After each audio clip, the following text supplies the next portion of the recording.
Your respect for your time is a picture of your future.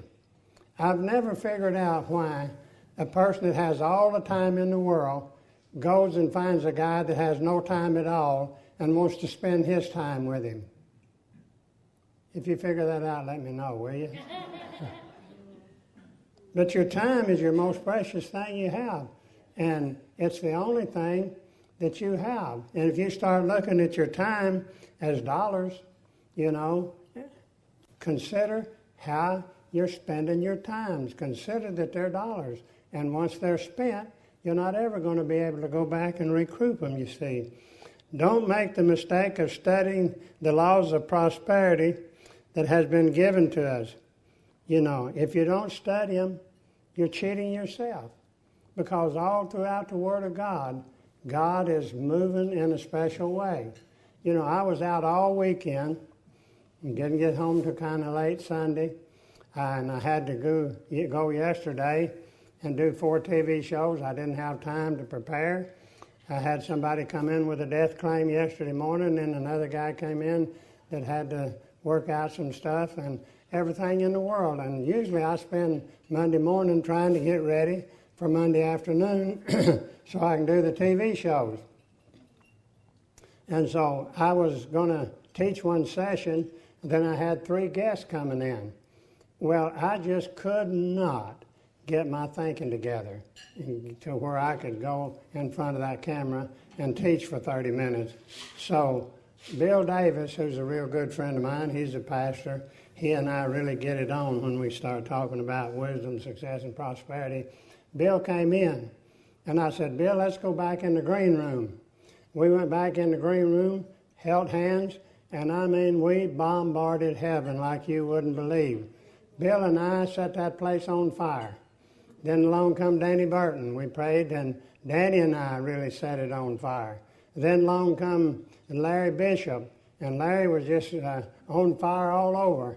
And so I still didn't feel like I could teach for 30 minutes. So I said, I'm going to try something.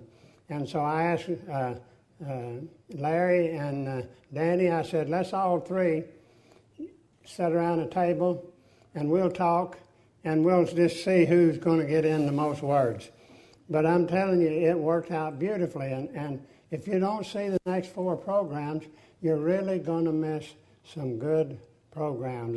We covered everything from Genesis to Revelation. But the first 11 chapters of Genesis are considered symbolic, or they're considered a legend. Not until the 12th chapter of Genesis, beginning with the story of Abraham, does the literal history of the Bible begin. Now, since Adam of the creation or beginning symbolizes God's creation, every man and woman has the same millionaire heritage which God has bestowed upon them. God is no respecter of people.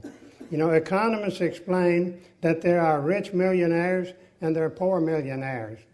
And the rich millionaires, they make about $65,000 or $70,000 a year, and they spend every penny they get. The poor millionaires is your neighbor next door that drives a 4 or 5-year-old car, doesn't run out and buy a suit every time things change. Nobody knows he's a millionaire, but he's sitting there on $1 million and nobody knows it. And it pays to pay attention. And my wife wanted to buy a new pair of shoes while we was in Arkansas. She went into the shoe store, and I went into the dollar store. Because you can always see something to buy in a dollar store. And I walked in there, and here's this $24.95 book by Donald Trump and the guy that wrote Poor Man, Rich Man, Dad, and $24.95. And I picked it up and I said, what's the price of this? He says, $1.09 with taxes. I said, it's overpriced, but I'll take it.